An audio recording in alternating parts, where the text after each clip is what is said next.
Yeah, welcome to Script Daddy. Welcome to Script Daddy. We're here. We're here. I'm queer. And that's all that matters. You're going to get used to it. And anyway, here at Script Daddy, we read screenplays, we watch the movies, and then we discuss the difference between script and screen. And we just nerd out about Movies, screenplays and movies. Writing, and our personal lives. And life. There's lots of little anecdotes. And we went with Script Daddy because we were like, how do you name what this is? Because it's like, it's about screenwriting, it's about scripts, it's about film.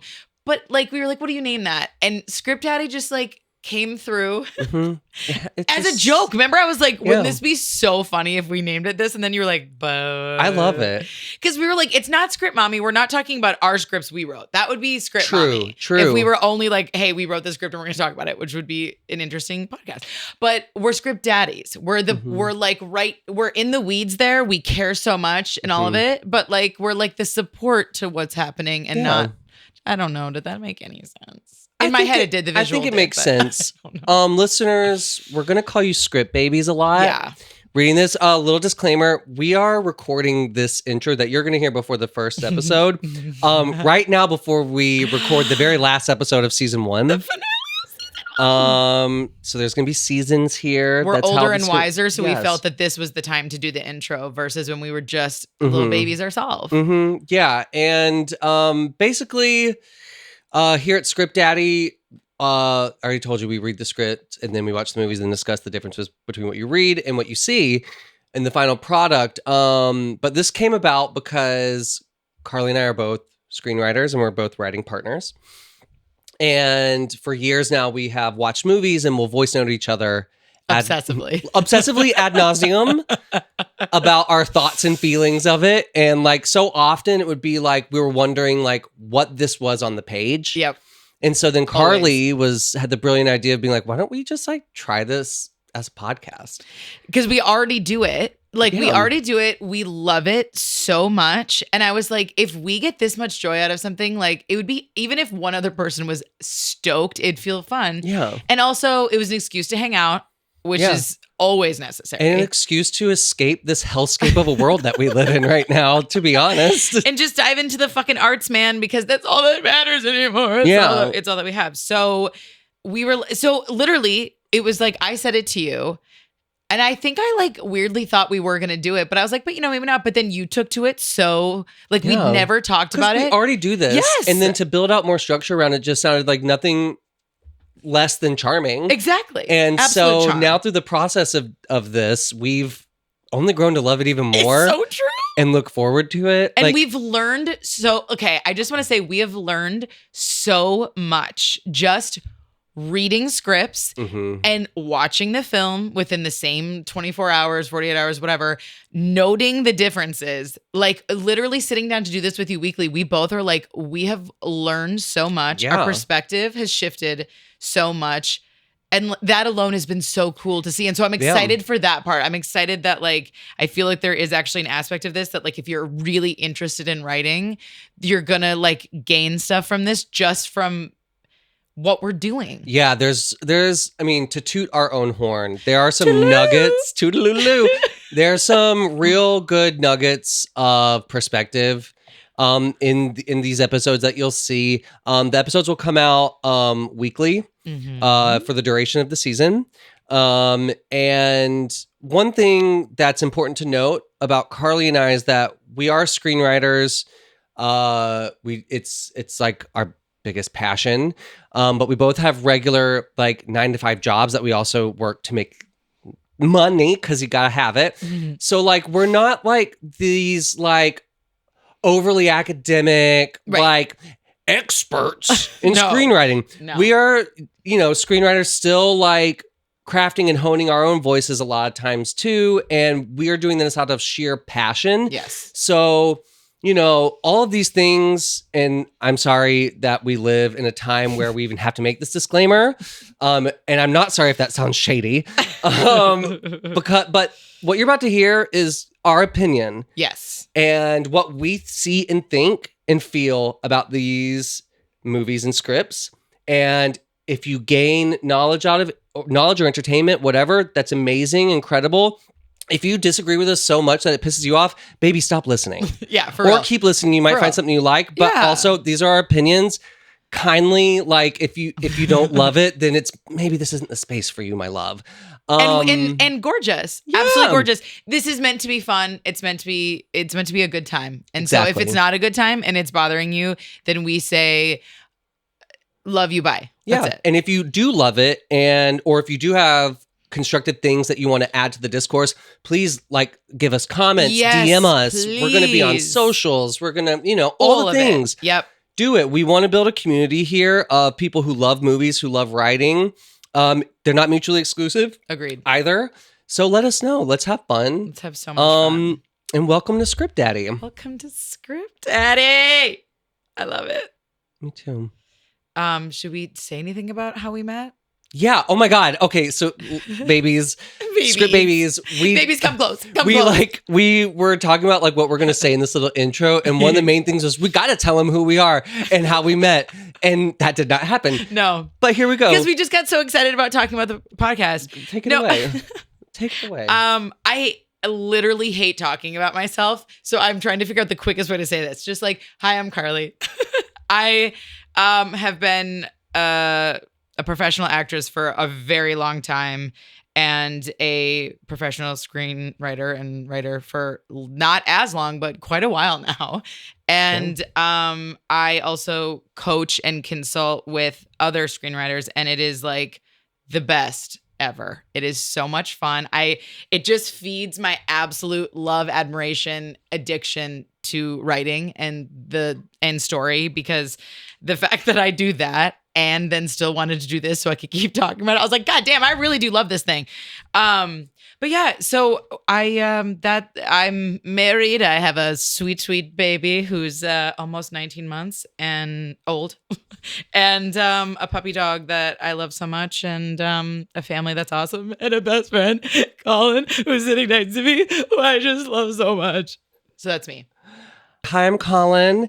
I am originally from Georgia. I'm from Minnesota. She's Sorry. from Minnesota, land of 1,000 lakes. Yeah. I moved to LA 22 years ago to pursue the entertainment industry with the rest of my family.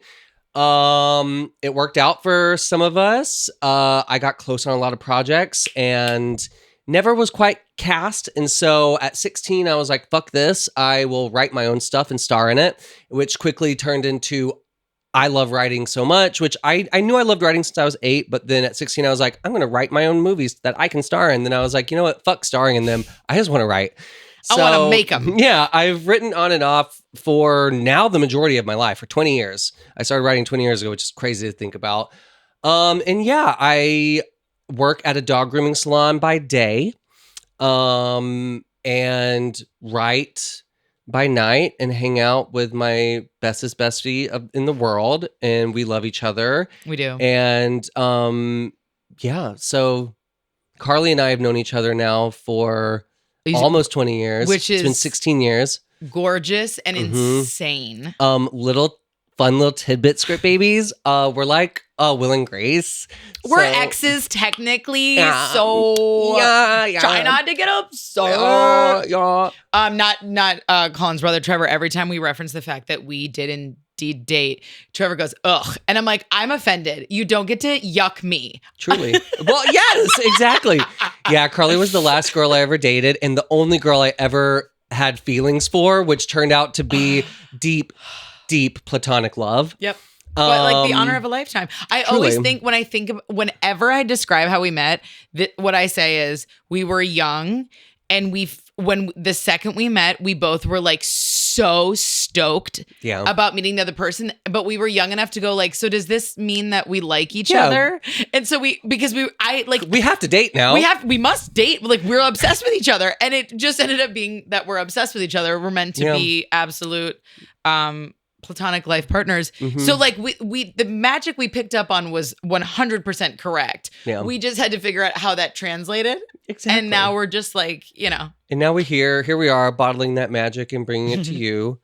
This is the baby we never had. Yeah. This is our baby. Our baby.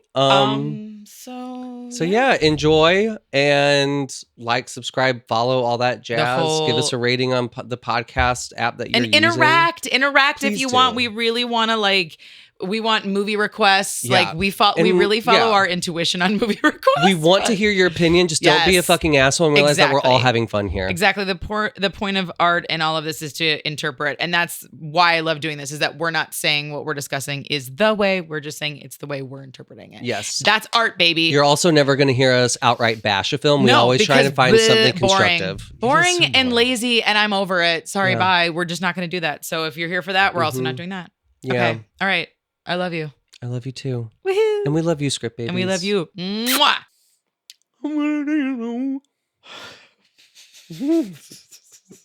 Welcome to Script Daddy. It fits for the Halloween of it all. Although this, I mean. Okay, so I want to acknowledge that this is not going to be out in time for Halloween, because Halloween's in a couple days. But I think it's okay for us to acknowledge that we're recording this around Halloween. It feels right to share that. I mean, we should. Yeah. So we're sharing that. Yeah.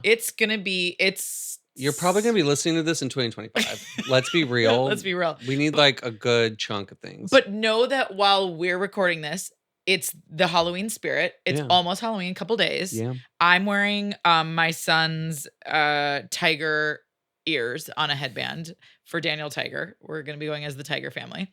It felt right because we decided to do a little spooky film. Mm-hmm. It's very spooky.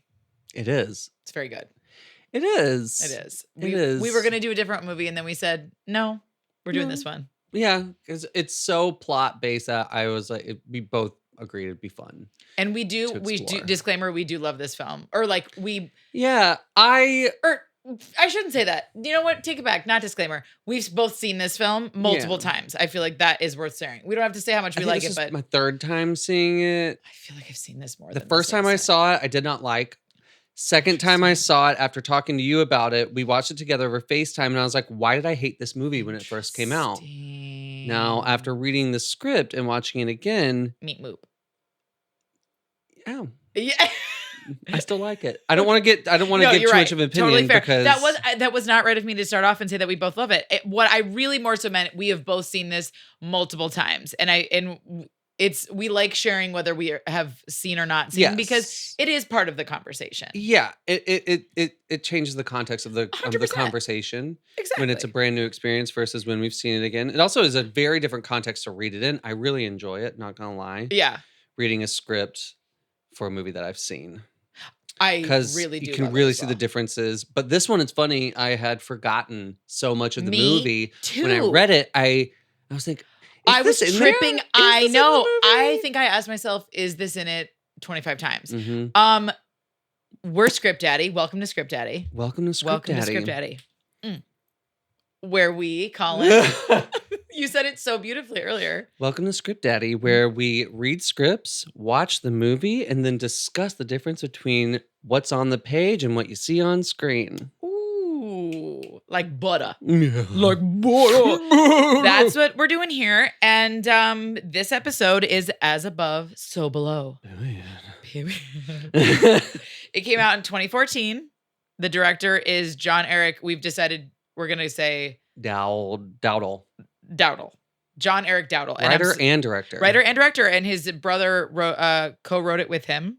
Oh, really? Yeah. It stars Perdita Weeks, Ben Feldman, and Edwin Hodge. Ben Feldman. Oh, we do have to have a collective moment of appreciation for him, because I do find him to be bizarrely underrated. Not in the sense that he works all the time, so like he's good, but I mean, like, we need to acknowledge how good and consistent he is. We need to acknowledge the American sex symbol that's right in front of us that no one ever talks about. We're talking about it, but not enough. Truly. Not enough. Truly. Not enough. And we are someone. We are. People are talking about it. The word in the streets is that he's an underrated, consistent, wonderful actor who every time I see him in things, I'm like, he's so well cast. Yes, he always fits. He always fits. Yeah, I mean, I guess we'll get there. We'll get there. We'll get into it, but I have thoughts. I'm excited about his character. I'm excited. So do I. But I will say, Perdita, she's great. But I did not. She's the lead woman. Yes, I don't feel like I've seen her in anything else before or after, and I thought she was fantastic. She I was has kind one of those like recognizable faces, but she looks like a Disney Ready Player princess One in the best way. Ready Player One. Who's Shakira? I can't remember which Ooh. character that is. That I love that book so much. Sierra really, my sister loves Love that book. the I've not book. read that the one. movie. I need to. At first, I was like, meh, but doesn't I did. Perdita, I ended up really liking it. Doesn't Perdita kind of look like a Disney princess a little bit? Yeah, I can see that. It was giving Disney princess for me. Spice World. Okay, so the estimated budget they said is, I kept seeing things that said 5 million, but then I saw on the Wikipedia, but honestly, we obviously can't truly trust Wikipedia fully, I feel like, because people can interpret it. But for the same But it said conversation. between 5 and 10 million. Really? Yeah, which but most of the things I saw said 5 million. So I'm curious. And I guess back in that time, back in the 2014. 2010s, that probably would have, well, I guess budgets were maybe starting to shrink a little bit, but that still was like, I think, a lower budget. I don't know. Think so. I know. This is a conversation with Trevor. I don't know some of those specifics. Sometimes I know. Well, what dignifies something as truly? But that seems like a bigger budget than I would have. 10 feels wild. Anticipated. 5. I'm saying that 5, like as if I'm like 5 feels like okay. Energetically, it feels more like it was 5. I thought it was going to be like 2 to 3 million budget, like real scrappy. Fair. I feel that. Okay, and there's like literally no trivia, and I really enjoyed finding trivia previously, but literally like the only thing that I saw over and over and over again was that it was shot in the real catacombs of Paris. And it was the first film to ever shoot in off-limit areas, which I thought was so interesting. Really? But truly the thought of... There's the budget. 100%. The thought of filming in those real catacombs. I said to Scott, I had to pause it for a moment to just look at him and be like, the fact that this even exists as a real thing is insane enough as it is. And then on top of it, you're making a movie about it, which I love. But also, I don't think I could do it. I think I would be an absolute anxious psychopath. Truly.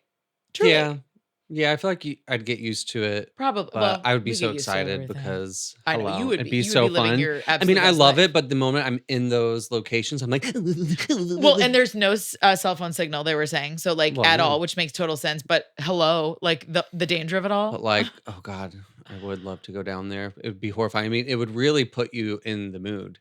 Oof. In what mood? As an actor, I was like, wait, in the mood really of like being creeped out or like for sure. There being danger. Oh, I think that was probably. I wonder how much of it was filmed in the catacombs. I know. I mean, interesting. Well, if you think about it, like towards the end, clearly most of that was not. You know what I mean? Like were some of those elaborate sets. Yeah, but like that being said, they're in tunnels. I bet for most the parts with like the water and stuff. I bet that was actually in there. Yeah. Okay, should we dive in to the script? Yeah. Let's get into the script, baby. Can I start with something that truly moved me, and I actually mean this, to the point where it's made me this week while writing my own screenplay go, oh, I want to keep that in mind and like utilize it. I loved their character descriptions. I literally wrote a bunch of them down because I wanted to read them, because I feel like the biggest thing that can hold us up with character descriptions is it's so easy to go to a place where you're sharing so much that is unearned. But then if you're also just like so basic sometimes, that also can be so boring. What is the smile on your face? I just continue. Okay. That I was really, really into the way they married the two, where I felt like there was your face. I just have to know which character descriptions. Okay. No, continue, because I wrote them down too, of course.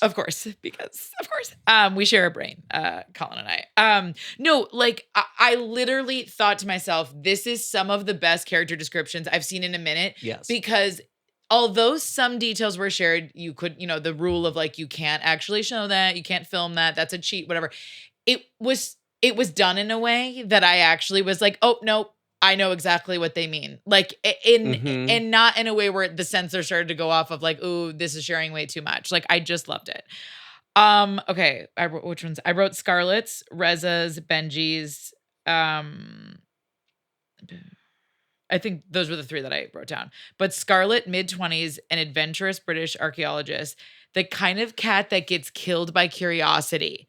Her off-the-charts intellect and multiple postgrad degrees are barely concealed by her striking good looks and punk rock inclinations. that is a perfect description for that character. She is exactly that. It is really fun. I'm happy that they didn't continue with the punk rock thing because it Fully read agree. slightly cheesy to Fully me. agree. Fully Something agree. about writing a punk character on a page very rarely comes off as not cheesy for me. Well, and I would not describe the woman who played it as punk rock They in took it any out way. completely Yeah, it's completely taken in out. the The movie. punk rock, I was not as much a fan of, but I was obsessed with the kind of cat that gets killed by curiosity. Will you look at my first note? The kind of cat that gets killed. The kind of cat that gets killed by curiosity is a fun character description. It is so fun. It is so good. That tells you everything about Yep. her. Mhm. And then like it does the classic script thing of like showing you how she's willing to do Yep. whatever it takes because they're 100%. going through those tunnels and it's blowing up and she's just not going to stop until Yep. she gets it. 100%. Which is so funny because another thing that's so tropey that came off as cheesy on the page, but then I thought really worked on the screen. Agreed. Reza's a mousy Persian with a neatly trimmed mustache and a weathered knockoff Tommy Hilfiger t-shirt. Much shorter, but nonetheless. The choice of what t-shirt he's wearing also tells you everything. It paints a picture of its 100%. And then the last one was Benji that I saved. Benji, late 20s, a friendly, slightly heavy red Irishman, which is not what it ends up being. Yeah. The devilish glint in his eyes remind us that excuse me. Let me start again. The devilish glint in his eyes reminds us that of a rascally friend we all like to drink with when we need a laugh. Not as good as the first one, but still nonetheless, like, I just thought this script was a great example of like, you can be slightly poetic and share a bit more than you can film, but it just has to be done well or else it feels like a cheat. Yeah, because feels unearned, but these really were fun. You do have to service the reader as well. Absolutely. In a script. And I think character and location description is one of the best ways that you can showcase your kind of flavor as a writer. 100%. Because you are painting a picture, but you can be a bit more, like you said, poetic. I loved George's description. I wrote his down as well. I don't have the whole thing, but the part that I loved out of it was handsomely enthusiastic in a bookish way. And I said it is a fun way to say that someone's a hot nerd.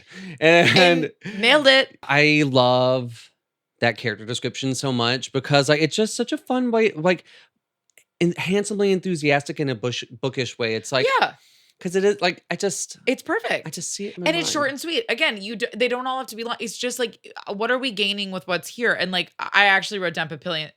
Papillon. Okay, Cartley. Sipping a red drink, talking excitedly with friends. Had he been born half a century ago, he surely would have been a leader of the French resistance. But in these times, he must amuse himself with less constructive forms of rebellion. That's a great character description. It is. I just was like so lit up by that. I was not expecting it. And I truly, it like planted a seed in my brain where I was like, oh, okay, let's start having like a wee bit of fun with character descriptions again. Bring back slightly fun. It's interesting because while there were moments of it that I did love, there were also moments like specifically with Papillon's when he's talking about like in a past life, he would have been a great like resistance leader and stuff. And there's something about that did skew a bit cheesy for me, where it's like, in the sense that I was like, I like this, but it also feels like it's doing more than it totally is because like, while I like that description, I was like, I couldn't really picture how that translates to my mind's eye as I'm reading it. Do you know what I mean? Fair. It speaks a little bit to his energy, I think, but you're absolutely right in that it's not like hyper specific. Because like so many points in reading this script, I felt like I was literally reading something I wrote myself. But like that I wrote it like a couple years ago. Interesting. My style of writing like progressed and changed. I've really realized over the past 12 months, specifically with how like, I just, it was interesting because I was like, I like this, but do I think it's completely necessary? I don't know. Fair, that's what I mean though, is that's where I typically don't lean in. That one again my favorite one truly was Scarlett's. I thought it was just so well done.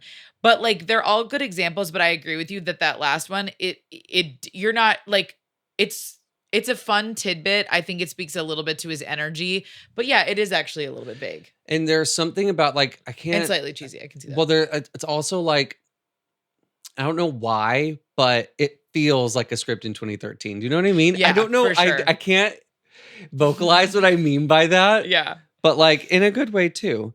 What'd you think about the dialogue in the beginning?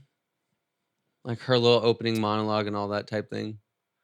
I will say this was one of those moments where I was like, I thought it was well done in the movie, and I remembered that I thought it was well done in the movie, that it softened it a little bit on the page. Whereas like if I was just focusing on the page, it was definitely a little leaning on the side of like, we are exposition dumping, but they kind of did it in a way that like I feel like when I was watching it, I could buy into. On the page was a little bit harder, I think. What was interesting is I felt like I was immediately kind of caught off guard by how cheesy the dialogue felt, but then I was like, oh wait, but in the context of this being narration for a documentary, someone would talk like that. That's like, of course, I had the exact same thought. When I started getting too judgmental, I was like, if someone was doing a Kickstarter, even like if they were trying to get money for something, you would be talking like that. Yeah, I just couldn't tell in the like when we were going to it if she was supposed to be sincere, like her like a video diary, or if it was her talking to camera for a documentary. Fully agree. But speaking of Kickstarter videos, I loved the exposition dump through a Kickstarter video. I did too. I thought it was really interesting. It was smart. It was honestly smart. It was. I was like, this is fun, and like this Especially is like it gives it a real purpose. Yeah, because you're. I kept having the feeling, which I do think is a compliment to them. I don't know if you shared this feeling, but I did feel this multiple times. Like, these people are so much smarter than me. Yeah. But I bought in. It was fun to buy in that these people exist in the world because of course they do. But like I did like that Scarlett and George kind of spoke the same language and they embodied the curiosity so differently. But I really did buy in that these two people like are passionate about these things in such a real, like obsessive, whatever type of way. But yeah, I don't know. Interesting. Yeah, I thought I was impressed with some of the ways that the writer discussed and explained different alchemical concepts through the dialogue. Yeah, agreed. Because alchemy is like, famously and notoriously very like obscure with its images and references and stuff, and like it's like you usually need like a key to be able to interpret them and stuff. But I thought I could tell that he really researched this, or it was he actually like practiced some of it or whatever. I was like, okay, good job. Like that was really well done, and like it made you trust their expertise because like they set them up as like she's this PhD like master student thing, but then like the dialogue. Well, again, some of it did skew a little cheesy, but also you're in the context of a horror film. Yeah.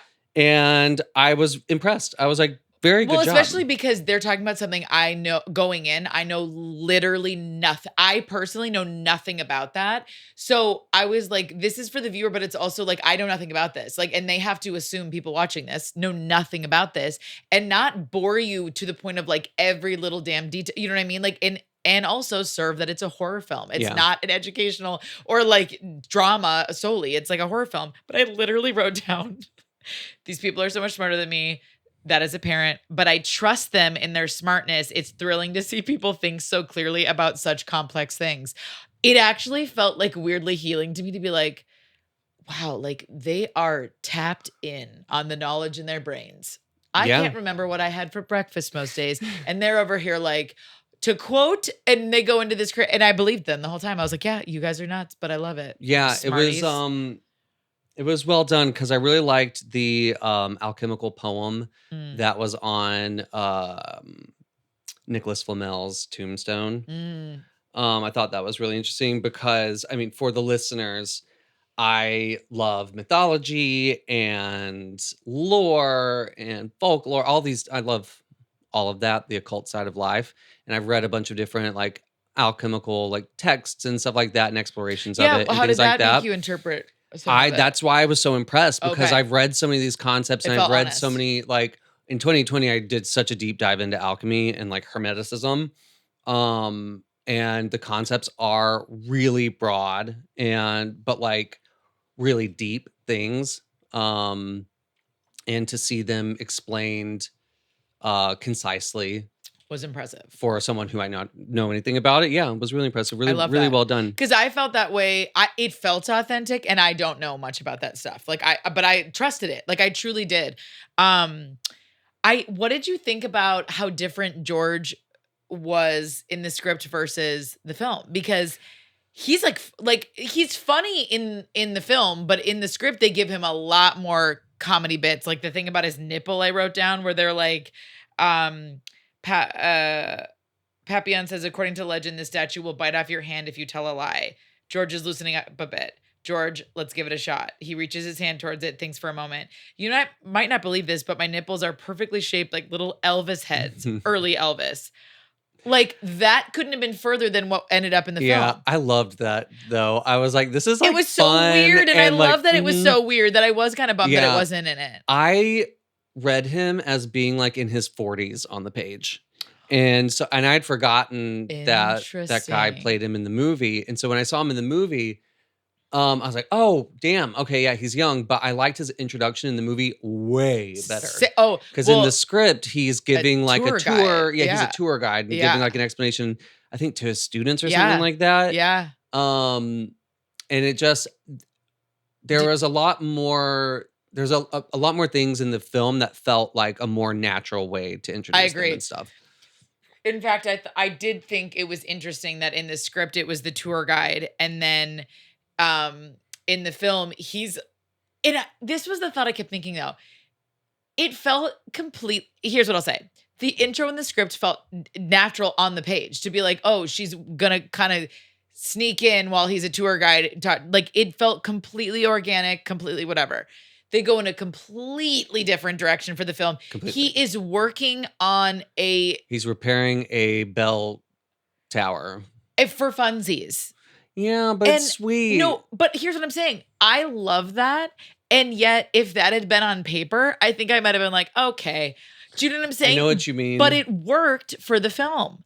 And I thought that was such an interesting thing to observe. Actually, yeah, just reading that, it would have come off as like really cheesy and been like, oh, he goes and he repairs famous lines because he's just so caring. But in the movie, I was like, you love it about sweet. him. And it tells you everything about him immediately. Brilliantly. And also they hit their, so in the script, they hint at their romantic past. Yep. It's clear that something went down, but you don't know. In the film, it's like, they really hit home. They have a romantic past that was like unrequited. But did you notice that in the script though, they acknowledge it actually in some ways more when, like, for instance, there's dialogue that was completely not in the film where she's like, she says something along the lines of like, he's like, when I like saw you there, I was afraid you could never like love someone. It was something along the lines of like love someone else. And then she was like, and when you left, I felt like abandoned. Like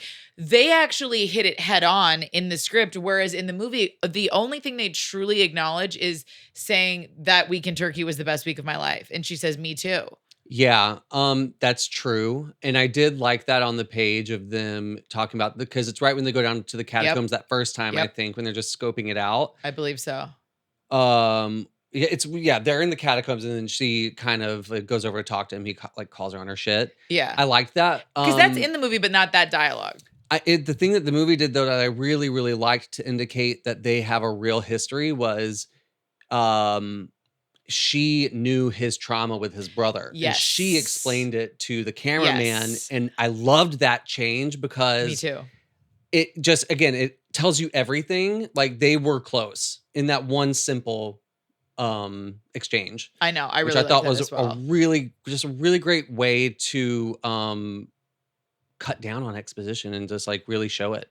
I did think multiple times that the script for sure, but the final product film really did a pretty damn good job at exposition dumps in a way that was completely believable, and that you weren't like, oh, here we freaking go. You know what I mean? Like so much so that you buy into them so much that there are moments I thought to myself, if this were slightly different, I'd be rolling my eyes right now. Where all of a sudden she's like trying to read it, and then he comes in there and finishes it.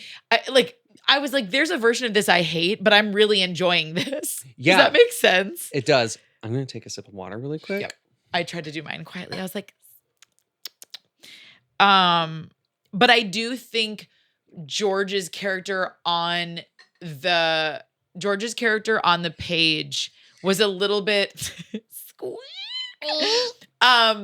I think George tonally was a little bit more all over the place on the page, where it was like, I liked it, but he's a lot more specific, I feel like, in the movie. Like, yeah, we They lean dialed more it into in. the anxiety humor versus just straight up funny. Like, and I felt like George was straight up funny at times in the script. Ooh. What? Did you bonky boo? I bonked her. Oh well. What'd you think about them going through the catacombs initially and the differences there? Because they're going through the Lot of catacombs and differences. like they go through like there's like a movie cinema that's like in like one of the caves there, and it's like this whole thing A of like, rave. yeah, the rave was fun. Then it I was like liked the that. cluster of like zombie people towards the end. That's what I actually loved that so much in know. the script. Like the stuff in the beginning. So in the beginning of in the script, when they're going to the catacombs for the first time, what's his name? Papillon's taking them through, and they're kind of getting a lay of the land as they try and find this guy called Le Taupe, which means the mole in French. And he's like a guy that lives in the catacombs, knows the catacombs like the back of his hand. So as they're going through, they go through this like makeshift cinema where it's like, you know, these like crust punk kids watching like Nosferatu or something. Yeah. But it's like remixed with like Aphex Twin music, and like Yep. it's this whole thing. Then there's like a rave with white supremacists, and like one of Yeah. them attacks. Yeah. He's like It's very strange. gets the girl, but yeah, But kind of fun. Like, it was fun. Yeah. It made it a fun read. it did. It worked. I also was like, this is all random. Then they find the mole, Le Taupe, but he's on mushrooms. I thought, what a massive difference of him in particular from page to screen. They like cut his character out. They cut it out like so much. Yeah. And like it just so much was different. Like the minute they get into the catacomb, well, I mean, it's pretty different from Jump 2, but when they get into the catacombs, it's so different than in the script.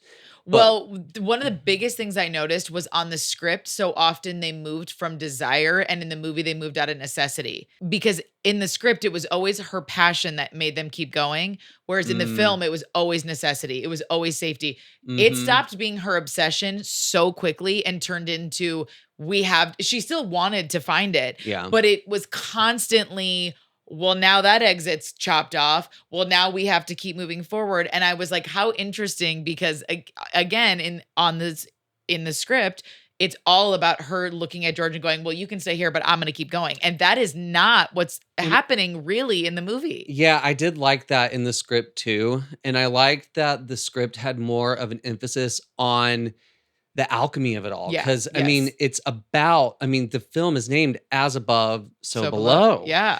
And also the way that she broke down the meaning of As Above, So Below was so well. I'm going to read it for anyone who doesn't know. Jean McQueen. Because she is. There's a couple moments where I wrote down what the dialogue was, because I was like, this makes me trust that they're experts in this field because they're able to describe it well.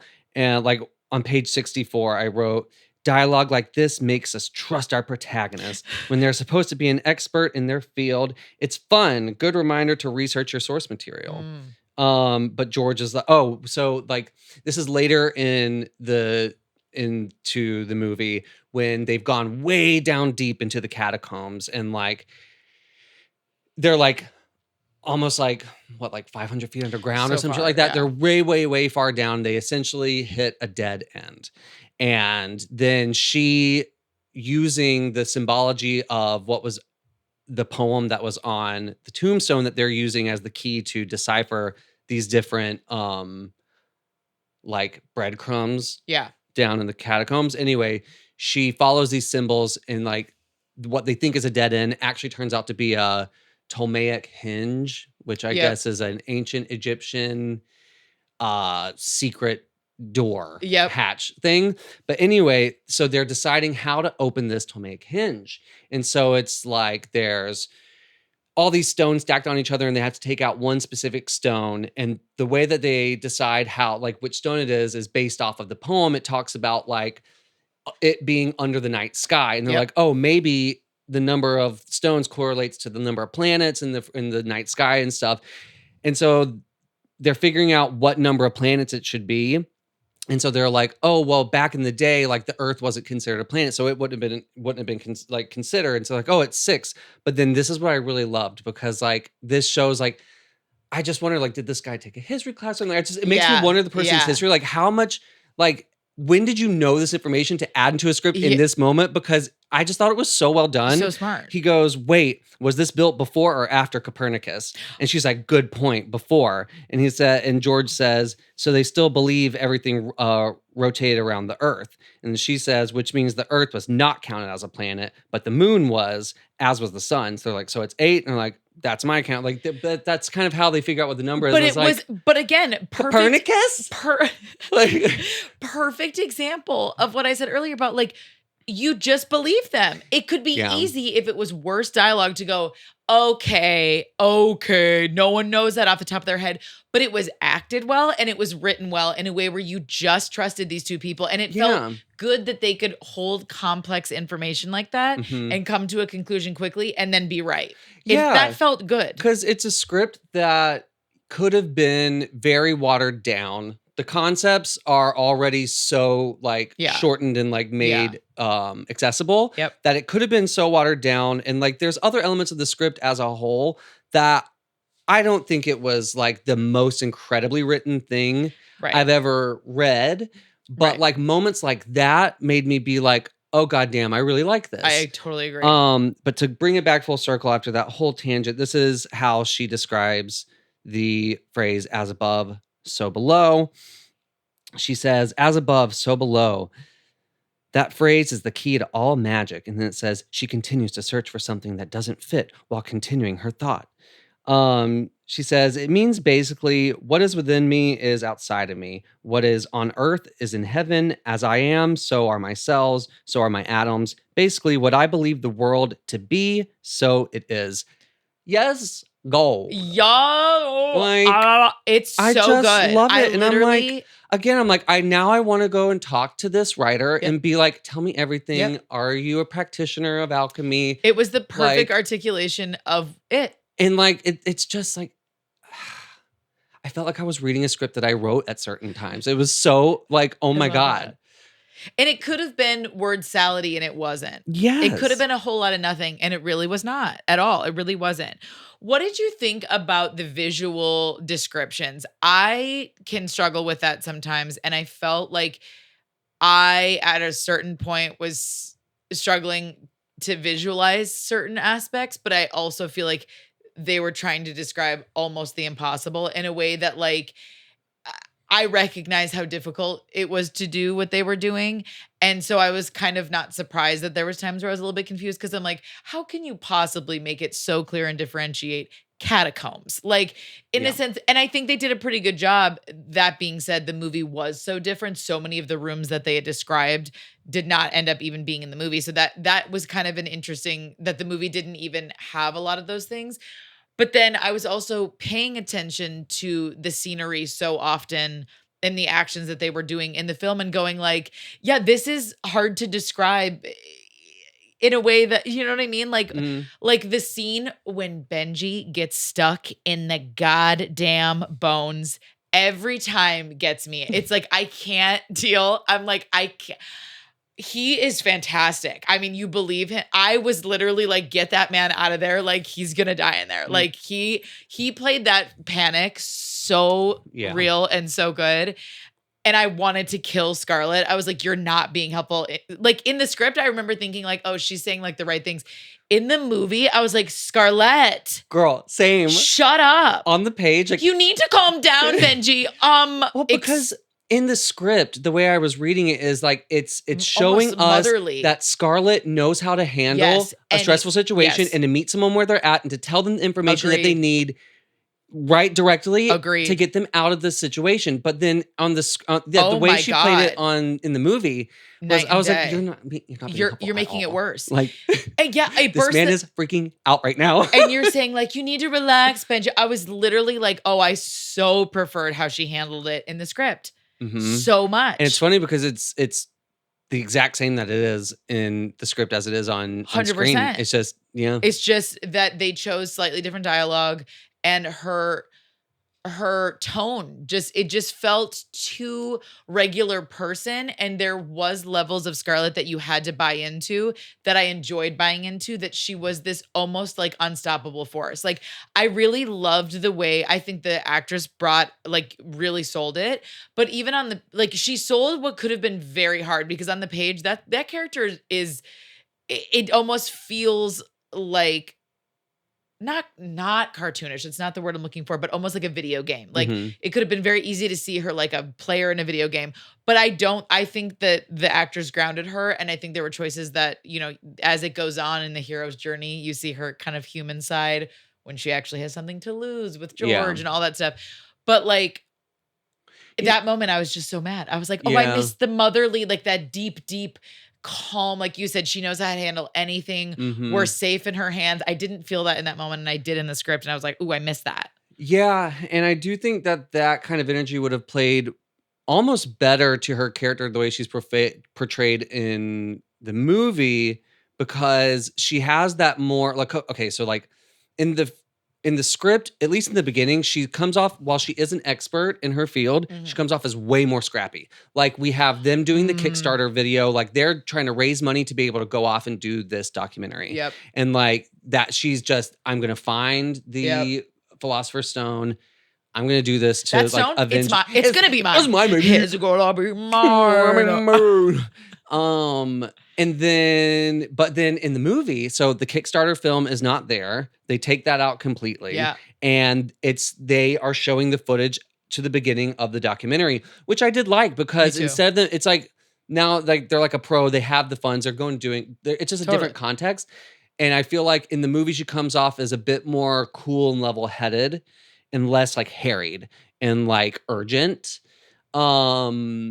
And I think that like, yeah, motherly energy could have been Well, better and I utilized in think that scene. in the film, you still grasp that she's a woman obsessed. Like, you fully grasp that from literally minute one, that Yeah. this woman is completely obsessed. She's exploring daddy issues. whoa. Daddy issues on Script But also, Daddy. like, thank you for taking us on this journey, because it was quite a journey, girl. I Yeah. mean, for less. People have done that. People would do it for less. Yeah.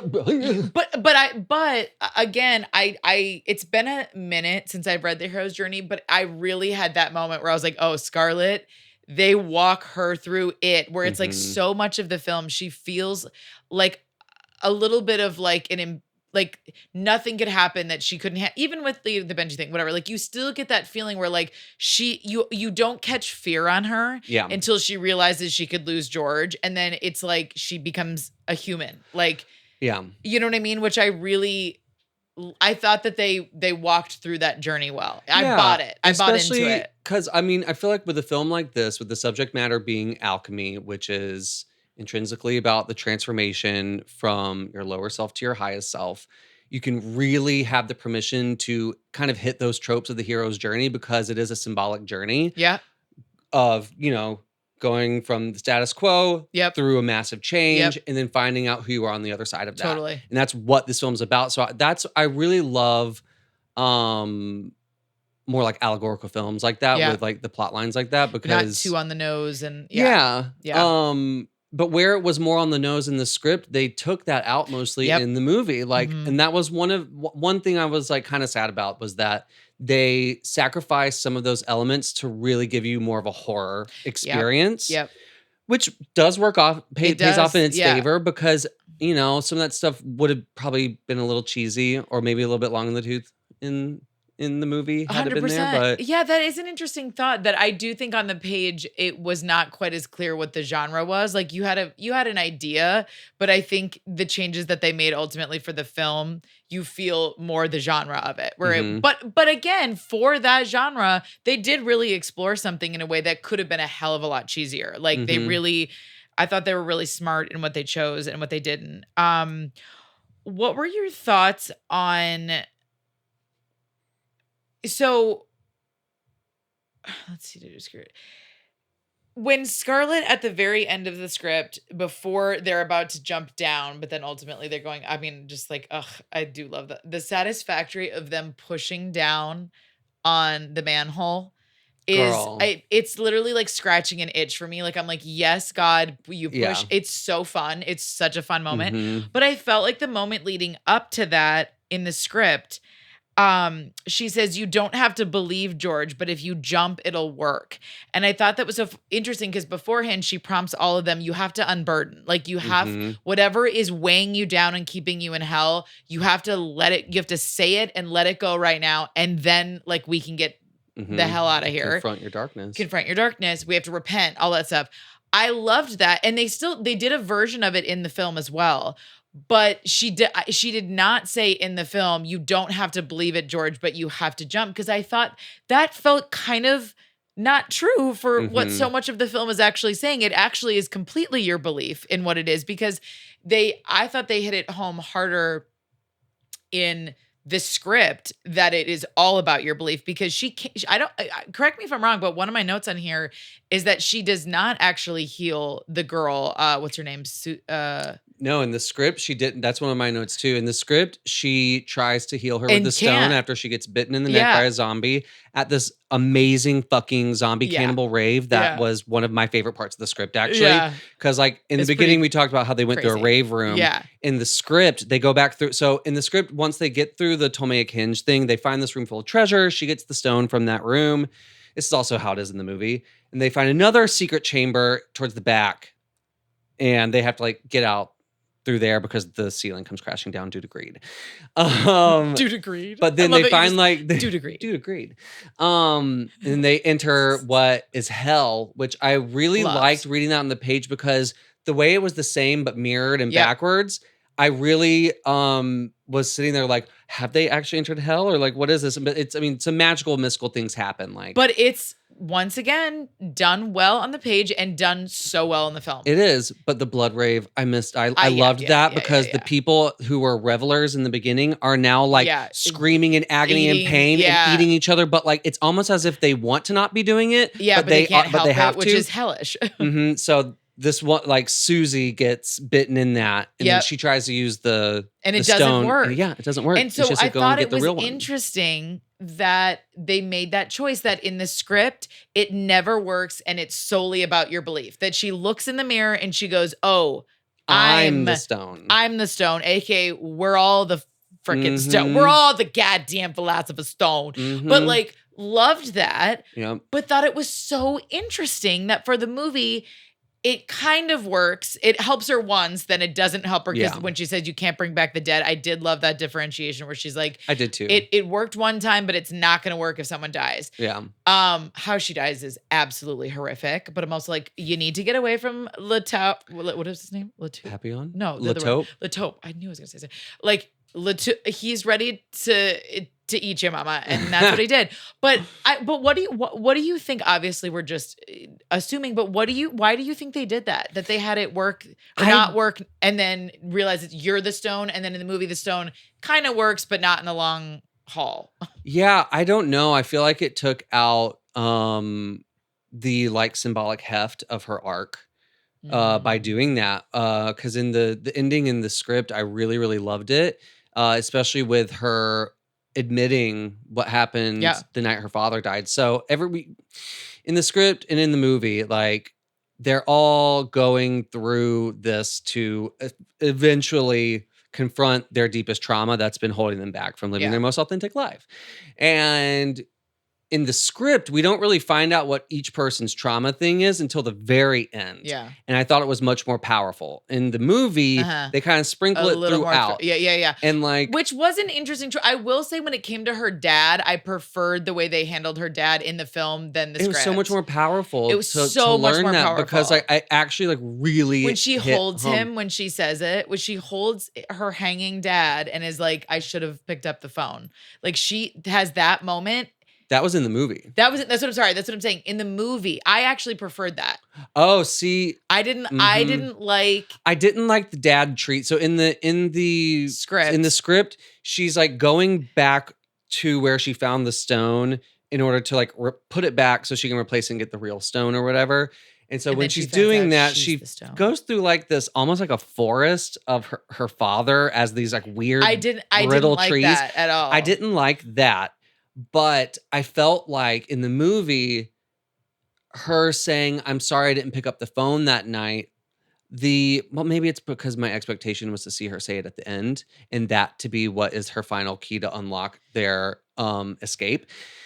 Because I just found that more powerful. I found it, to me, it was kind of lost. The sweetness of it was kind of lost. Oh, see, interesting. Because it's kind of this thing of like, what is she so upset about with her dad? Because her dad committed suicide. Yeah. And then in this script, at the very end. I did think the reveal of her dad committing suicide pretty early in, but once you're already kind of in on the story was so well done because you're like, he was searching like his whole life for this. And then he ultimately chose to take his life is a very interesting detail for a daughter to still be so consumed with it, knowing where it led to for her father. Cause the guy in the beginning is the one who says that. He's like, you know, whatever, it drove him to madness. But okay, interesting because the way I perceived it was if we're looking at it from the angle of like exposition, I thought like this is a more interesting way to have her. She is on this journey back through all of it by herself with real stakes. She's kind of scared of her dad when she first sees him while she's going through whatever. And then when she comes back after she has seen herself and realized I'm the stone, it made sense to me that her next thought when she goes past her dad is to go, I have to repent right now. It's like it all unlocked for her. Yeah, it works for sure. So that way, it almost felt like when she went to go tell them, you guys, like you have to unburden, we have to repent, whatever. It felt like it made sense because she'd had the epiphany previously in a way that made it like I felt like the timeline made more sense to me in the movie, whereas the script, I did think it was impactful, but I thought like, oh, it's a bit rushed. It was a little rushed. That's what I wrote. I was like, the end all felt very really quickly. Rushed. Yeah, I do see that. And I see like, making that decision when filming it, I think definitely services of the film better. I just really, it really hit home for me. Because before that, she kind of, George is the one that gets attacked. George. So yeah, in the script, Susie dies. Yep. In the movie, she's able to save Susie. For a little bit. Yeah. Then she gets mauled. Yep. And then George gets attacked and he's going to die. And so I was kind of like, that her initial realization of like being the stone, the way I initially took it was kind of like her realizing that like, her love for this man is what's going to save her is kind of how it came off to me at first. Oh, interesting. And I was like, which is a very real thing to explore. Like our partners do, you know, for sure. That's real. Yeah. But in the context of like alchemy and like you being the cure to your worst problems, I was kind of like, I don't love that George is her cure. So then in the script, the final realization, it wasn't George. Like she does kiss him, she saves him, and that proves to her, oh, I am the cure. I am the stone. But then when they're at the hole, the real thing that was holding her back was the fact that she didn't answer her father's call on the night that he committed suicide. Interesting. And having that realization in that moment after thinking, oh, this is what it's going to be that saves me. And it's like, actually, no, there's something much deeper that's been driving you this whole time. And I thought that was so much more impactful than it was in the movie. But now talking about it with you, I do think that it was a good choice. Because I don't know if the other one quite would have played off in a film. See, this is why, once again, I love talking about this with you because I did not perceive it that way. But now I'm like, oh, I can very much see how easy it is to perceive it that way, to see like, of course, the man of it all, whatever. I think the initial thought that I had, both in the script and in the film, to be honest, but I thought the film more so, was that it was the amplification that her father's solo journey drove him to madness.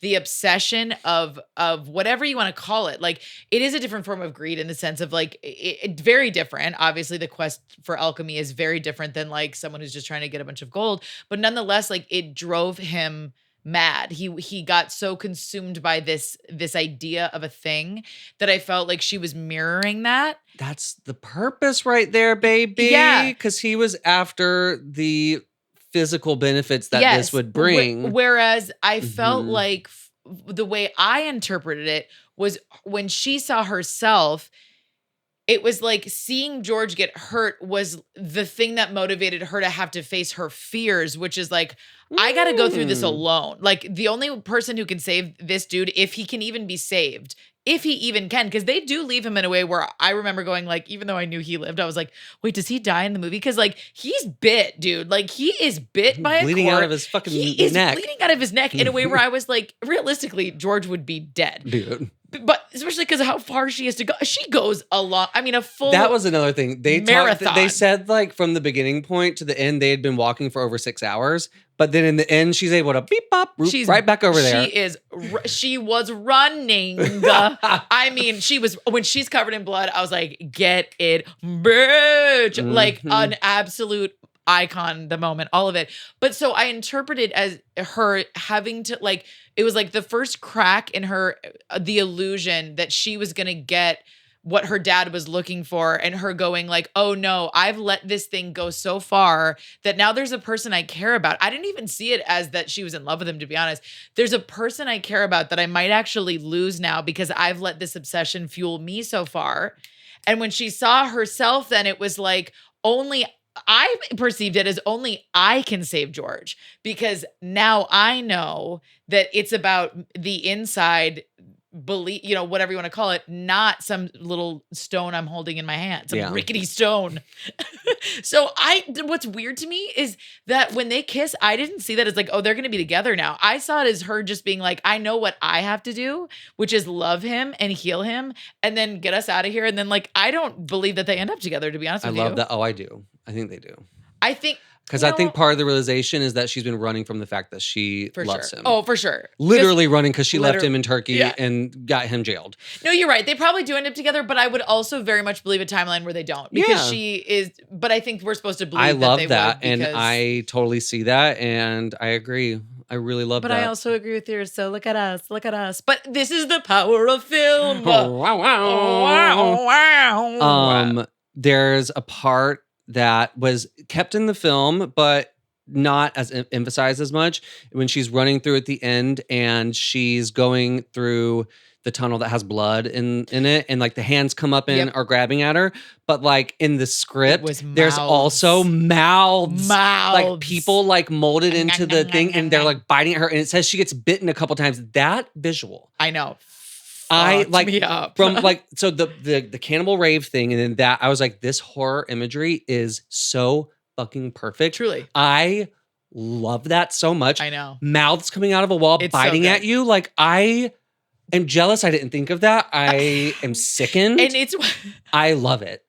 It was one of the moments in the script that I couldn't forget because it stood out so much. So visual. Oof, and so delish. So creep. So then at the end they jump into the hole, and they so the way in the script that they get out is like they jump into the hole and they fall at the bottom of like a sewer, essentially. They're back in the catacombs, right? Yeah. And above them, there's like a ladder that they're able to climb out of a manhole. Yep. In the movie, which it's so much better. Is such a fucking slay. It's a slay. Girl, it's a serve. It is so good. It's incredible. It's my favorite change in the whole movie. I completely agree. They're like upside down, and there's a manhole there, and you think, like, they don't know they're upside down yet. They're like trying to open it, but then they realize they're like on the underside of it. Like gravity's inverted. Like it's on the floor. Yes. But they're pushing down. And the way they crawl out onto the street It's afterwards. Perfect. It's so satisfying. I love that So 10 out of 10. much. 10 out of 10.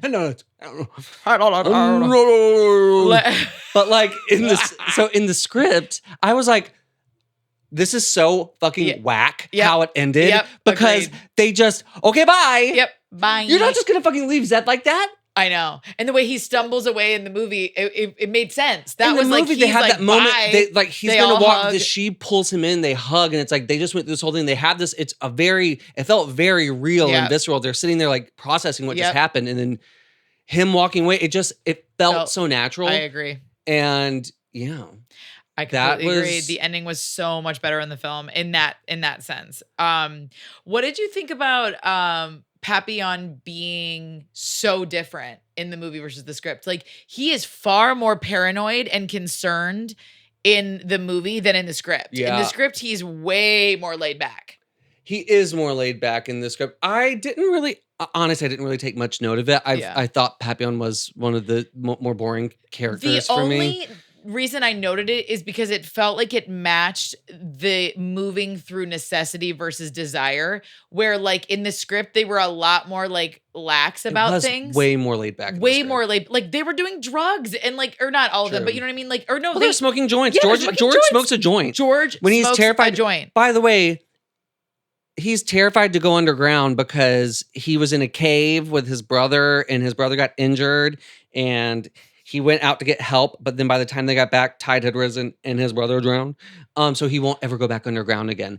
I don't think in that moment, well, maybe you would smoke weed thinking it's going to help you, and but then it's going to, freak out. But yeah, again, it just totally felt out different. of context for his character, but there were some, I agree that his character didn't do like tons for me, but I felt like every choice they made that kind of made us feel like the necessity of constantly being reminded of the stakes of that they were in.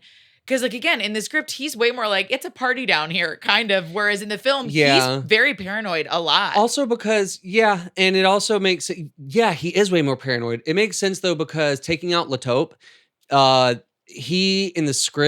Papillon in the script is like he goes down there like for fun kind of thing. Yeah. And like Latope is really the expert of the catacombs. Yeah. So they take Latope out and Latope is just used as this thing, like this cautionary tale of like, we don't go down this certain corridor, which is also very different from the script. Totally different. And so Papillon's more the expert on it. And so he's like the voice of reason, like no, like you don't go down there. People say it's bad. Totally different than the script. And so it definitely makes more sense for him to be more wary. It's because then the moment they do go in there, weird shit starts fucking happening. Yep.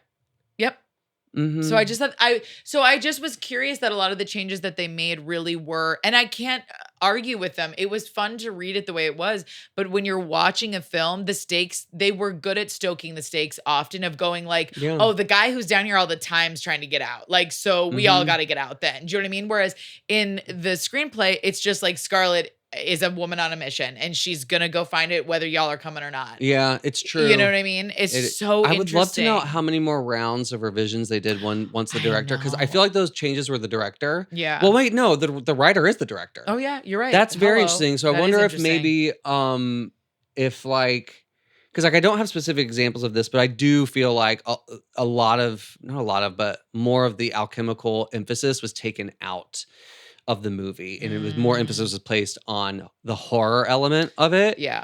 And you really see that when you get that change with like they go down that, like they open up that tunnel that you're not supposed to go down, and things really, that's when they enter hell. In the script, you don't enter hell to the end. In that, they've entered a different realm in the movie. Which was interesting, and it works. I also noted, this is very small, but in the script, Scarlett barely acknowledges Benji dying, like to a point where you're almost like, girl, that was like your. Also, you never know how, like, are they longtime friends? Yeah, how did Benji get here? It seems kind of like in the script as if he was like a guy that was hired that maybe she kind of knows, but in the movie, it was They're like they like went to college close. together or something. And she did have a more emotional reaction to leaving Benji. She still knew she had to like get going quick, but I was like, oh, I liked that she had a more like human reaction to his death. I mean, obviously they have to move on from it so quick, like constantly, but the part in the script where right before Benji dies and he's like gonna go down the rope or whatever is the part that it was a line of action that I was like, I literally, It was trippy because I feel like it sounds like something I would write, and it fucking tripped me out.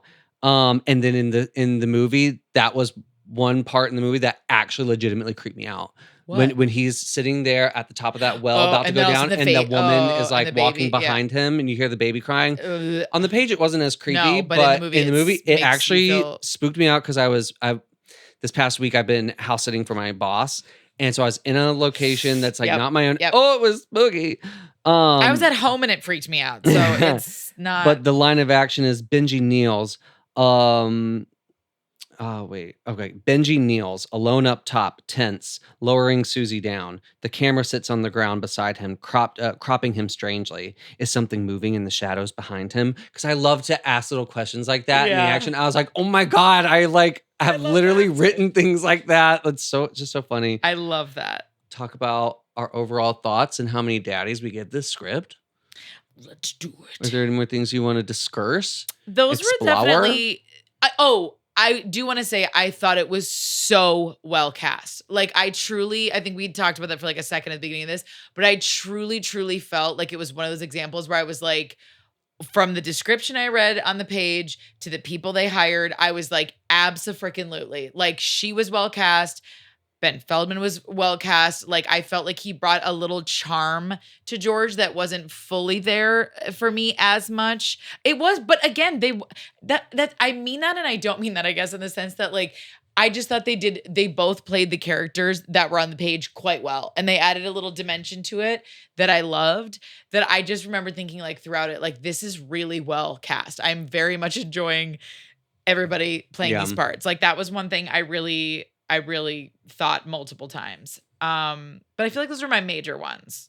So what are your overall thoughts of the script? That I really enjoyed it, but it wasn't like my fave. But I did enjoy it. I thought it was a fun read. I was really inspired by the character descriptions. I thought the dialogue was pretty damn good. Like we, for all the reasons that you stated, like I believed them. I trusted them. I felt like for the genre, they delivered some extra meaning that you don't typically get, or not. I shouldn't say you don't typically get, but it's not as common to get all of that. Yeah, agreed. I'll just read what I wrote down. Perfect. Initial thoughts on the script. Love it. I really enjoyed the script as a whole. It feels like something I'd write, even to the point where there are specific uses of action that sounded as if I wrote them myself. Alchemy is a huge and obscure subject to make accessible to someone who knows nothing about it, but the writer did a really great job at breaking down some of the concepts into bite-sized, easily digestible pieces. There was a lot of action, however, that didn't need to be there. This is one thing that I didn't bring up, but there were a lot of moments where the writer tells us how a person's feeling or how a person's reacting when we clearly saw what they were talking about. Like in one moment, it's like, this is slowing Scarlett down. She's not one to wait. And it's like, we don't need that. And that's that line we were talking about earlier where it's like, yes, there were certain aspects of the character descriptions where they did that I liked it, but then there were absolutely moments where it was like, we don't need There all was this. a lot of action that was unnecessary in my personal opinion. I said lots of things telling us how the character is feeling in the moment when that's already clearly illustrated in dialogue or what we were just shown. And then I wrote, I wonder how many scripts the writer wrote before this. The execution feels like something earlier in someone's career. It's good, but it could be better. However, for a film like this, the messaging could come off super eye roll, and it didn't. Agreed. Overall, well done. Agreed. Mm-hmm. That's such a great point. I think you're totally right. I think that's why this has always been this is like me and Scott and my sisters, like we watch this film every October. I love like that. It's like our Halloween movie. And it's because I'm at a point where like I am so sensitive to gore these days, like in a way that I wish that I wasn't, because I really used to just love that stuff. I'm so sensitive to it now. Me too. It disturbs me. It really deeply disturbs me. And I'm like, days. life is scary enough. I don't know that I need these visuals there. Mhm. But this movie, while it does have creep factor, it absolutely does. It gets you like to be absolutely basic and chase. It puts you in the season. It gets you in the Halloween mood. It does. But with a depth that is not always there. But also, like, again, it's not too far one way or another. It's kind of just like, I like that it's scary, but it also makes you think, and it's great character dynamics. The story is told in a really interesting way that, like, yeah, to me, it's a unique film. Not in the sense of the found footage. That's not unique. None of that stuff. But it's unique in that, like, I just think it did the genre in a way that you don't see happen all the time. Mm-hmm. And I appreciated that. How many daddies do you give the script? I struggled with this, and I'm still struggling with this. I think this is always going to be the thing that I struggle with. Do you want me to go first? I kind of, yeah. 6 daddies. Okay. 6 out of 10 daddies. Okay, I was gonna say 7. So, but I was gonna say 6.5, 7. So yep. I went back and forth between 6 and 7. Yep. But then I remembered a script that we gave an 8. Me too. I had And the same thought process. Yeah, and I was like, ew, was like ew. We got to be trustworthy as here. a script. I give it a 6. Yes. But my score for the movie is much higher. Yes. So yes. let's talk about our thoughts on the movie after reading the script. What were your thoughts on the movie? I loved the movie. Yes. I loved the movie. I liked the movie more than the script. Yeah. Oh, yeah. I do. Oh, yes. I felt like the parts that were cheesy in the script were not cheesy on film. The changes they made, while, some things were sacrificed that I would have liked to see, it had a much more grounded feel to it, much more realistic. Yep. And I was Completely agree. I was really impressed. It was really good. Every change that I noted, almost, obviously, with the exception of some of the things we went over, almost every change they made, I understood why, and I appreciated it. You know what they took out? I just remembered. It was right here. The things that they took out a lot of was all the ancient Egyptian mythology that was referenced throughout, which I love because ancient Egypt is my favorite. Maybe they felt like it was ancient just like culture. one too many things. Probably, and it's just like, I don't know. I mean, I can kind of see why they took it out. I feel like it's a bit maybe not as interesting and more obscure for people, for like a general populace.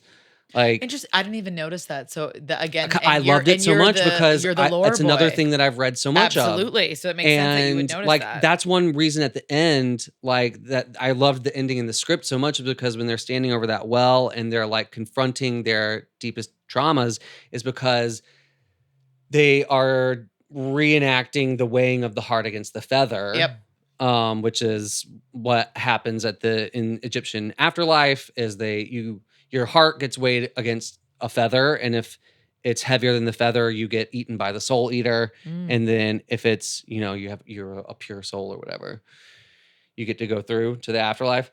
And I like that because they confronted their moments. It was just much more like, I don't know, but you know what? I could see watching that filmed could come off really cheesy.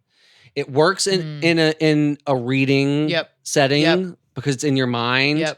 And like, it's all the things I like, but I could see how that could come off as so fucking cheesy when it was filmed. And they really, what they used in the movie did not come off as cheesy 99% of the time. Agreed. Like I just bought in, truthfully. I just bought in. And it made me go, as much as I enjoyed all the catacomb like rooms in the script, I didn't miss them really in the film. I didn't miss those at all. I liked how other than the mouth. I did find myself going, what would it have looked like to have her go through that bloody pit with mouths and not just hands? That so much. I just love it so much. It's such brilliant horror. Wait, this is such a tiny detail, but I have to say I did really love the detail that you're gonna remember his name probably more than me. The body that they find down there that is completely kept. It's 500 years old or some shit, and the body looks like fine. It wasn't Nicholas Flamel, was it? It was someone else. It was like what's it called? a Templar, a knight Templar. But like down he there. was, when they go to like the core of it all, where the Philosopher's Stone is meant to be, and all the wealth, he looks fine. Like he just he looks newly dead, and they're like, this dude's over 500 years dead, whatever. The water's glistening, all that stuff. And then when she's in the hell version and the body's rotted, I loved that detail. It's in the script, but it hit in a visual way that I appreciated so much. Yeah. I was like, because again, exposition through just freaking like set direction, where it was like, you were like, oh, we know where she is now. Like this body in the same room, quote unquote, is rotted. Like as above, so below. The mirror, baby, I just loved that. The mirror. Sorry, that was a tangent. I went on a tangent. Yeah, the movie. It's good. It was good. I will watch it again next Hallows Eve. And I will say, get it, Ben Feldman. Get it. Got it. Has it. Get it, got it, good. Good. Work forever. Even better. Keep working. You're so good at it. What he looks like these days. I love that. Okay, so I just realized my daddy dues are like very redundant to everything I've said. Mine are too, but Fine, that's just the nature of how it's going to be sometimes. You're right. Sometimes we got to be redundant. Redundant. My daddy dues are, for the 100th time, love the character descriptions. Really felt a deep seed of inspiration from them. Again, not even that they're perfect, but that it reminded me that you can have fun with character descriptions within moderation and have it hit on the page as voice and tone and style within moderation. Yeah. Thought it was so well cast, as I previously stated. I truly, truly was like, that was one of my biggest takeaways of the whole thing. But also that they lived quite true to like the people they were on the page. When I saw was like, yep, these are the people cast. It made perfect sense. There was no like, oh, that feels like a stretch. That I was like, yep, that makes total sense. And I guess, and one of my last daddy dues specifically was that I actually loved the choice for the film to move by necessity versus a script that leaned more on obsession. Although that is interesting. The feeling I had in my chest when I kept realizing that these people have no choice but to keep going was way more intense than reading it and just going, they're following this woman's obsession against their better instincts. That is so well said. And it just makes me think of like, because there's so many moments when like I read a book and then I watch the adaptation of a book and I'm like, well, why wasn't that in there? And there's certain things that just work better reading it. And there's like that don't necessarily translate as well. True. And that's a really, really good example. But what an interesting thing to keep in mind when you're writing, though. Because it's like on one hand, but also maybe the freedom of going, it worked in the world of the script, but ultimately the acceptance of what has to change. Like this is your script is your document that a movie is built off of. It is not a final product. That this to me was such a great example of, although a lot of things did work in the reading of the script, ultimately the choices that they made between that and then what was in the film really benefited the film. And I'm so glad that the writer director trusted those changes. Yeah. You know what I mean? Darlings. Yeah. Kill your darling. Kill your darling. Line up your darling. And shoot them. So those are my daddy dues. What are your daddy dues? So I have 3 daddy dues. Okay. Give it away. Daddy do number 1. Daddy, do research your source material so you can best execute the messaging. Yeah. For a story like this, the writer has clearly done their work and it shows. While it's not a perfect execution, it's almost as good as you can get without going full art house. Yeah, I feel that. I feel that in my bones. Love it. Love. Daddy do number 2. Daddy do lean into horror.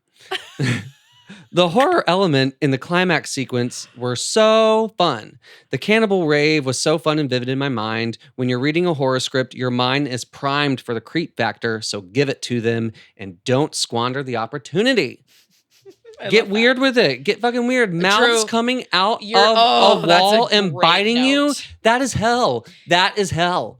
I fucking love that. That's hell, baby. I love it. But no, that's a good point. That's a great point. Lean into it. It was so weird, and that's one of the things I remember. If you're going to make a horror movie, which I wouldn't say this is a traditional horror movie, but it gives you the horror. Agreed. It takes a second to really get there, but you get it, baby. It's giving horror. Script babies, you get it. Script babies, you get it. And Daddy do number 3. Daddy do have genuine heart to round it all out. At the very end, when she confesses that she didn't answer the dad's call the night he committed suicide, really, really hit me. It gave me chills. Having a revelation with genuine impact like that really ties the film up with a nice bow. Agreed. Because it kind of makes it all worth it. Absolutely. And it's a really beautiful revelation and that she's to admit not that to yourself. she's not, and also, I mean, you could break this down in Like- all the ways, but that she's ultimately stopping the madness in the sense of like she's not following in her dad's footsteps. Actually, Yeah. she's finding like a true, authentic freedom. You know, It's just so real. so that would real. hold you back. It's just so good. It's so real. I literally was like not feeling in the mood. I feel like we've explored some of the things that maybe weren't like our forever preference, but honestly, for a daddy don't, I really just said a lot of the visual descriptions in the script were hard for me to follow past a certain point. I got the gist of most things, but there were quite a few times where I was like, I am completely lost as to what fucking room we're in, or I know what like, you mean. or like what. Or I would find myself picturing it and I'm like, only because I've seen the movie and it lives somewhere in my subconscious.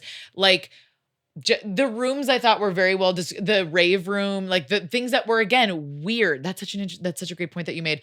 The things I remembered the most in the script when it came to like the descriptions were the weirdest shit. And whereas otherwise I felt a little bit lost. So that was where I just felt like, it just wasn't working for me. I agree with that. In the script, when they're going through like the tunnel of bones or whatever, that was hard for me to picture. And the only frame of reference I had was that I had seen it before. And the I Benji agree scene. with that. Funny that we both have 3 daddy do's and only 1 daddy don't. Girl. My singular daddy don't for this script Daddy don't. is daddy don't overuse action. For example, we don't need to be told if something just hit an emotional chord for a character when we clearly just watched it happen and we know their backstory.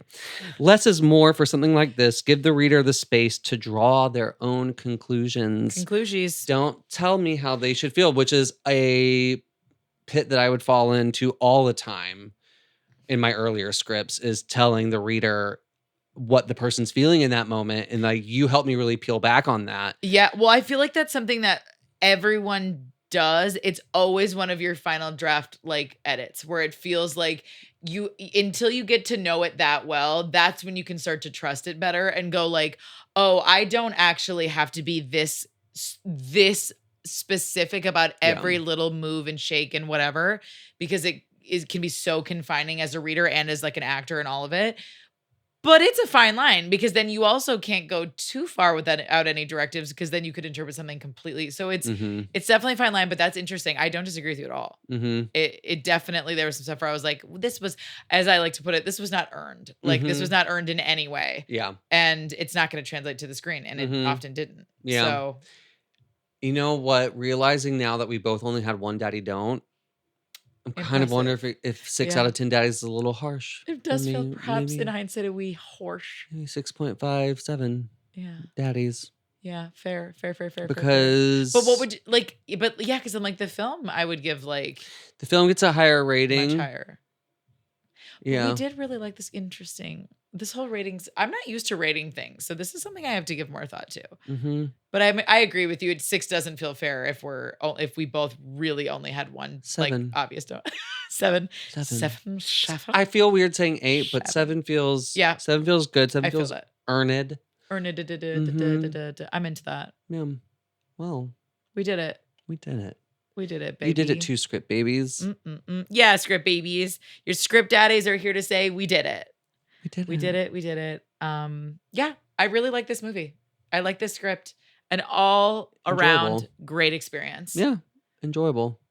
And I guess we'll not see it, but you'll hear us for the next one. You'll hear from us. Our people will call your people. You'll hear from us. Can't wait for you to join us again for another episode of Script Daddy. Script Daddy. Follow us on social medias. All the socials. Give us comments and let us know what movies you'd want us to explore. We've really been having fun brainstorming like all the different kind of ways we want to go about this, which we don't have to give away now. No. With sexy voice. Yeah. But we do have some cool ideas about what movies we're going to do, why, and all that jazz. So stick around. Script Babies. Okay. Bye. We want to give a huge thank you to our incredible producer, Scott Simmock, and our amazing sound mixer, Ryan Fee. We literally could not do this without either of them. So thank you guys.